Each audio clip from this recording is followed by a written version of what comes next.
안녕하세요, 여러분. 전찬일의 찬스무비의 전찬일입니다. 자, 지난번에 프랑스와 오종 감독의 피터 폰 칸트와 올 아카데미 여우주연상 유력 후보인 타르까지 같이 다룰지 모르겠다라고 예고를 했었는데요. 생각해 보니까 타르는 아무래도 다음 주에 집중적으로 다뤄야 될 것 같습니다.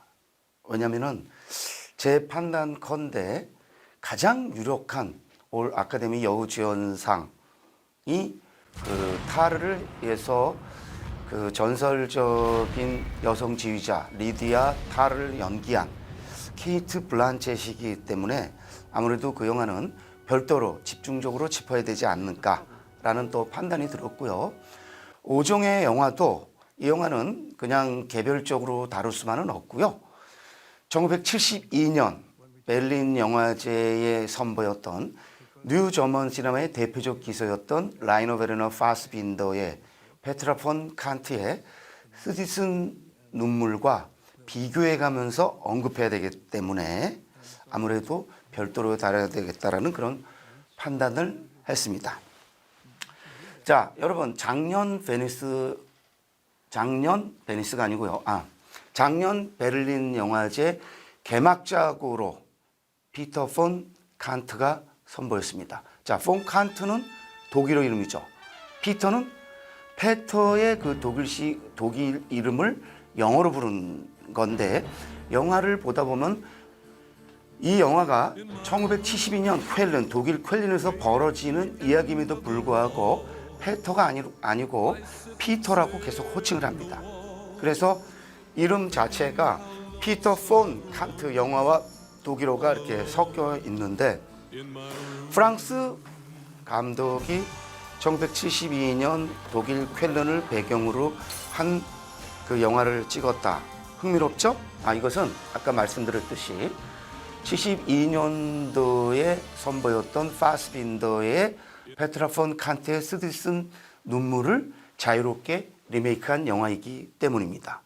그래서 정확하게 그 페트라 폰 칸트의 쓰디쓴 눈물의 50주년을 기리기 위해서 선보였고, 그래서 베를린에서 50주년을 맞아서 그 베를린 영화제 개막작으로 선보이면서 이 피터 폰 칸트가 정확하게 파스빈더의 영화에 대한 오마주라는 것을 세계에 천명한 거죠.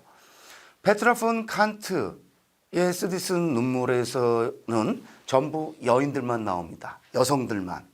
페트라, 그렇죠? 유명한 디자이너입니다. 마를렌네라는 자기의 어시스트와 살아갑니다. 그런데 굉장히 그 관계가 굴종적입니다. 즉 주종 관계라는 건데, 그것은 이 영화가 결국에 그 인물을 통해서 계급을 말한다라는 것을 의미하죠. 그리고 그 안에 보면은 또 그 과거에 그 연인 관계였던 시돈이라는 여성이 등장하고, 또 페트라의 엄마도 등장합니다. 마찬가지로 피터 폰 칸트에도 과거에 피터의 뮤즈이면서 유명 스타였던 시돈이라는 배우가 피터를 찾아오는데, 그 시돈이 역을 이자벨 아자니, 프랑스가 배출한 전설적인 여배우죠. 70을 바라보는 이자벨 아자니가 등장합니다. 이자벨 아자니는 분장에 의한 건지 70이 아니라 60도 안 되는 아주 젊은 그러한 활력 있는 모습으로 보이는데요.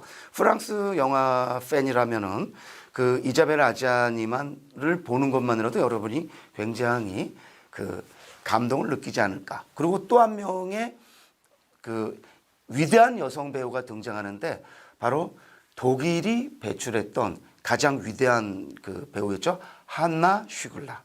파스빈더의 영화의 디바이기도 했던 그 파스빈더의 데뷔작인 사랑은 죽음보다 차갑다부터 또 대표작 중에 대표작인 마리아 브라운의 결혼까지, 많은 그 영화에 파스빈더의 많은 영화에 함께했던 한나 슈글라가 그 피터의 엄마로 나오는데 한나 슈글라는 80이 된 그런 노 배우입니다. 이 영화를 보면 그 시도니가 그 아주 젊은 아미르라는 청년을 그 피터에게 소개하면서 그 피터가 아미르에게 아주 빠져들고 미친 듯한 그 사랑 이야기가 펼쳐지는데 과연 그것이 사랑인지 아니면 필요에 의한 육체적인 또는 정신적인 동거인지는 여러분이 확인을 해 보시면 될 것 같고요. 이 영화를 보면서 여러분이 혹시 그 아니 에르노의 그 원작을 영화했던 단순한 열정을 떠올릴 수도 있지 않을까 이렇게 생각을 합니다. 왜냐? 거기서 여주인공은 그렇죠? 그 러시아의 그 남자에 빠져가지고 한동안 아무것도 못하죠. 자식을 방치하면서까지. 마찬가지로 유명 그 감독인 피터는 아미르한테 빠져서 헤어나지를 못합니다. 그러면서 몇 개월을 보내는데 그 몇 개월을 보내면서 그 딸이 찾아오는데 딸은 안중에도 없습니다. 그 아미르를 향한 사랑인지 집착 때문인지요. 저는 집착이라고 봅니다. 물론 그게 사랑일 수도 있지만은 본인이 나중에 결국에 이것은 사랑이 아니고 소유를 하고자 하는 자기의 허망한 욕심이었다라는 것을 밝히는데 그런 점에서 이 파스빈더의 영화나 그 오종의 영화는 둘 다 순수한 사랑을 말하기보다는 이 사랑의 어떤 계급적 성격 또는 권력적 성격을 통해서 사랑의 이데올로기를 그 말한다라는 것. 이 영화에 좀 특별히 좀 주목해야 될 점 아닌가 이렇게 보고 있습니다. 그 다음에 여러분이 이제 이 영화를 보다 보면은 장소의 전환이 거의 없습니다. 파스빈더의 영화는 그 페트라가 머무는 그 주거 공간이죠. 그 집. 우리가 지금 얘기를 하면 이제 아파트일 텐데요. 그 집에서 단 한 번도 벗어나지 않습니다.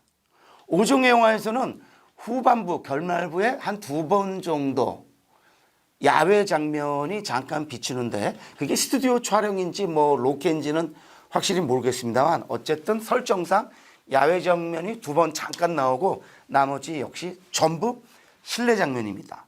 여기서 제가 이제 한 가지 팁을 드리면은 독일에는 유명한 그 장르가 있는데 그 실내극이라고 칭하는 영어로는 챔버 플레이라고 이제 연극에서 보통 연극과 같은 그런 설정이죠. 연극은 한 공간에서 그 이렇게 무대 장치를 바꾸면서 펼쳐지잖아요. 영화는 반면에 실내와 보통 야외 공간이 자유롭게 오가고 또는 어떤 영화는 아주 야외에서만 찍기도 하고 하는데 실내 공간에서만 이루어지는 영화는 사실 흔치 않습니다. 그런데 페트라 폰 칸테스디스 눈물은 영화 내내 그 페트라의 아파트를 벗어나지 않고 오중의 영화에서는 피터의 그 아파트를 잠깐 결말부에 2차례를 제외하고는 벗어나지 않는다. 그래서 챔버 플레이, 독일어로는 이제 카모슈필이라고 보통 칭하는데 이 독일에서는 실내극이라고 칭하는 이 영화 장르가 워낙 대표적이기 때문에 여러분이 그 장르 용어를 좀 기억해 두시면 도움이 되지 않을까. 자, 한 공간에서 이야기가 펼쳐진다는 것은 무엇을 뜻하죠? 바로 인물들의 내면, 심리를 그만큼 중시한다라는 것을 함축하겠죠. 그 안에서 벌어지는 사건보다는 그 인물들이 그 펼쳐지는 이야기 속에서 어떤 식으로 서로 그 관계가 오가는가. 그때 이제 이 영화의 경우는 철저하게 그 사랑이라기보다는 그 이렇게 히어라르키라고 그러죠. 그러니까 위계 질서가 이렇게 정해져 있습니다. 그리고 이 영화에는 구체적으로 숫자까지 나오면서 돈에 대한 언급이 이루어지는데 조용하다 공이 엄마가 이제 등장하기 전에 전화를 해서 아들에게 또 딸에게 돈이 필요하다고 합니다. 왜? 마이애미, 미국의 마이애미, 미아미로 그 여행을 가는데 8천 마르크가 필요하다고 얘기하니까 딸과 그 아들, 페트라는 이제 딸이고 피터는 아들인데 둘 다 뭐라 그러면 그렇게 많은 돈은 없다. 그런데 최대 5천 마르크까지는 가능하다. 이런 이야기를 합니다. 가령 아미르가 둘이 같이 몇 개월 동안 동거를 하는데 실제로 아미르는 부인이 있는 아주 어린 친구예요. 아주 어린 나이. 23살이라고 칭해지는데 그 페트라 폰 칸트의 시디슨 눈물에서도 그 시도니가 소개하는 그 한나 시굴라가 연기하는 여주인공도 그 역시 23살로 칭해집니다. 그런데 둘 다 이제 같이 주인공들과 같이 하다가 결국에 그 주인공을 떠납니다. 물론 이제 다시 돌아올 것처럼 말하고 가지만 실제로는 떠나죠. 그러니까 페트라나 그 피터나 견디지를 못하면서 몇 개월 동안을 고통스러워하고 거의 광란에 빠질 정도로 정신적인 육체적 방황을 합니다.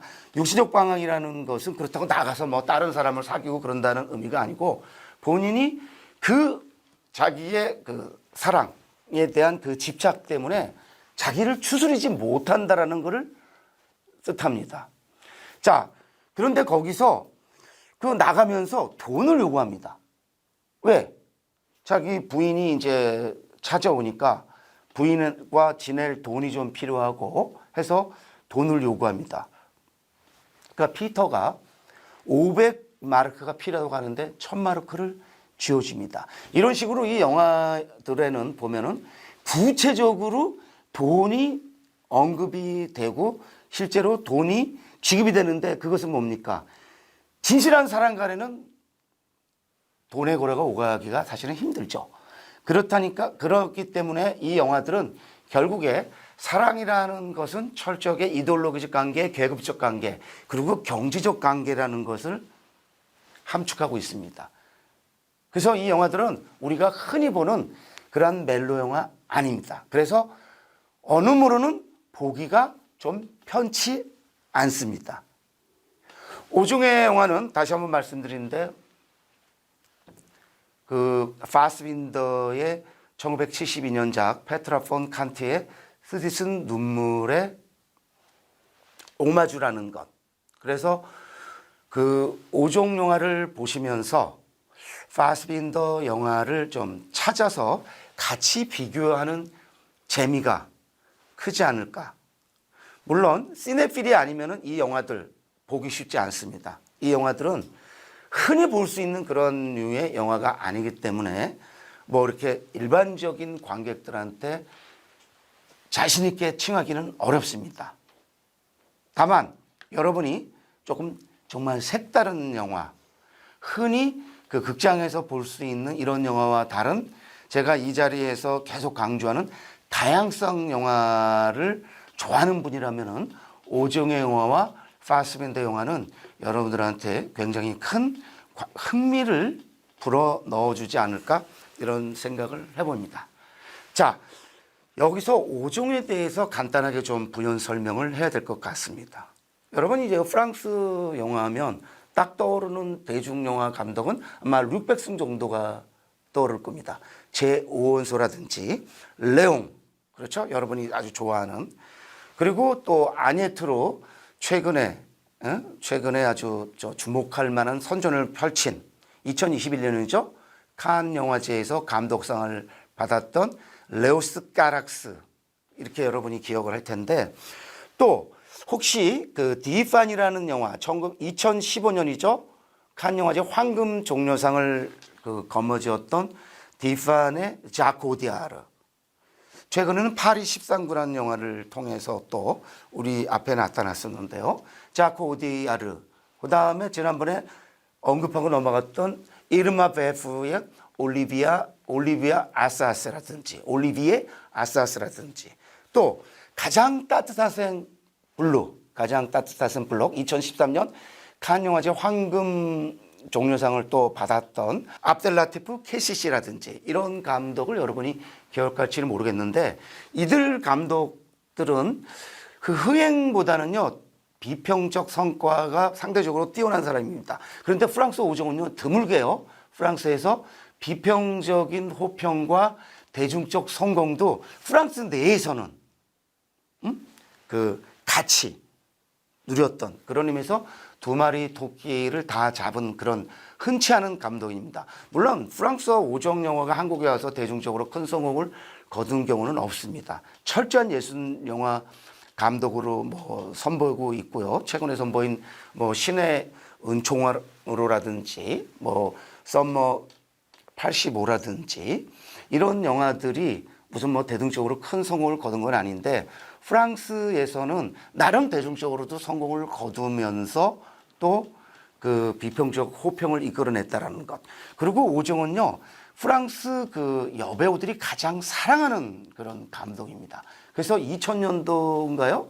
2000대 초반에 그 베를린 영화제를 통해서 선보였던 Eight Women, 그러니까 8명의 여인들이란 영화, 이자벨 아자니, 뭐 까트리누 드네브, 파니 아르당, 에마뉴엘 베아르, 진짜 프랑스 영화계를 빛낸 그런 화려한 디바들이 다 출연했던 그런 감독인데 여기서도 한나 시골라와 이자벨 아자니가 등장한다는 건 오정이 얼마나 그 여배우들이 사랑하는 감독인지를 증거하는 그러한 아주 좋은 사례일 겁니다. 오정 감독은 프랑스 영화에서 보기 드물게 성 전체성을 파고 들어가는 그런 감독이고 그 성 전체성을 통해서 계급의 문제를 말하고 이데올로기를 말하는 그런 감독이기도 합니다. 그런 점에서 그 오정 영화는 단순히 미학적으로만 분석되기는 딱 얼뜻 보면 굉장히 미학적인 듯 하지만은 그 미학적인 영화를 통해서 어떤 이데올로기적인 그 감독의 정치성까지 드러낸다라는 것. 그리고 이 감독은 이미 그 공개적으로 천명한 그 동성애자입니다. 자, 마찬가지로 파스빈더는 동성애자를 넘어서 그 양성애자였는데요. 파스빈더는 뉴 저먼 시네마를 대표했던 1969년에 사랑은 죽음보다 차갑다라는 영화를 통해서 장편 데뷔를 하고 82년도 베를린 영화제 황금곰상을 받았던 베로니카 포스의 갈망을 통해서 황금곰상을 받았던, 그리고 그 사이에 1970년대 중반이죠. 그 불안한 영혼을 잠식한다라든지 또 에피 브리스트 같은 영화를 통해서 이른바 독일 뉴 저먼 시네마를 세계 만방에 과시했던 그런 감독입니다. 우리가 그 70년대, 80년대 독일 영화하면 여러분은 이제 빔 벤더스를 떠올릴 거고요. 또 일각에서는 페르너 헤어초크 같은 감독을 떠올릴 텐데 뉴 저먼 시네마의 한 명 대표적인 기수는 라이너 베르너 파스빈더였습니다. 1969년부터 82년까지 13년여라는 짧은 기간 동안 장편 영화만 40편 이상을 연출한, 그런데 그 영화들의 대다수가 독일 영화계에서만이 아니라 세계 영화계에서 아주 문제적으로 그 간주되는 그런 점에서 독일 영화를 대표했던, 적어도 60년대 이후에 독일 영화를 대표했던 딱 한 명의 감독하면 우리가 라이너 베르너 파스빈더라고 할 수 있습니다. 물론 이때는 대중성을 기반으로 한 건 아니고요. 비평적 평가를 바탕으로 한 거고 우리가 흔히 예술 영화, 작가 영화로 이제 칭해지는 그런 계열의 영화들인데 파스빈더 영화는 그 멜로드라마라는 장치를 통해서 제가 누누이 이번에 여러 번 강조했듯이 어떤 사랑의 이데올로기성, 또 계급성, 그리고 경제성, 이러한 정치적 시각을 드러내는데 이 파스빈더한테 가장 큰 영향을 준 감독은 바로 프랑스 누벨바그의 대표적 기수였던 장 리 고다르였고요. 또 독일이 낳은 위대한 극작가이자 시인이었던 그 베르톨트 브레이트의 어떤 서사극 이론을 실천적으로 실천적으로 그 영화를 통해서 구현하고 선보였던 그런 대표적인 감독이었다. 그래서 오정의 피터 폰 칸트는 파스빈더라는 컨텍스트에서 봐야지만이 여러분이 제대로 볼 수 있다. 그리고 이해할 수 있다라는 것 강조드리고요. 사실 그 피터 폰 칸트를 본다라는 것은 그냥 한 편의 영화를 뚝 떼어내서 보는 것이 아니고 적어도 1960년대 이후에 현대 영화라는 그 맥락을 짚는 거기 때문에 영화 보기가 그렇게 만만치는 않겠습니다만은 영화에 대해서 좀 이렇게 학습을 하면서 훈련을 받으면서 또는 스스로 훈련이 필요하다고 생각하면서 영화를 보시는 분들한테는 반드시 봐야 될 필견의 문제작이지 않을까 이렇게 생각을 합니다. 자, 여러분 뭐 소개하다 보니까 벌써 그 예정된 시간이 다 지났습니다. 이 한 편의 영화를 평할 때는요, 한 편의 영화 속으로 텍스트적으로만 파고들기보다는 그 텍스트를 둘러싸고 있는 다양한 컨텍스트와 또 다른 텍스트, 상호 텍스트적 관계까지 봐야 되기 때문에 이번에는 파스빈더의 그 1972년작 페트라 폰 칸트의 쓰디쓴 눈물과의 연장선 상에서 프랑스와 오정의 피터 폰 칸트에 대해서 간단히 여러분들에게 소개드렸고 예고했듯이 다음 주에는 케이트 블란쳇의 그 여련이 돋보이는 타르를 선보이도록 하겠습니다. 고맙습니다.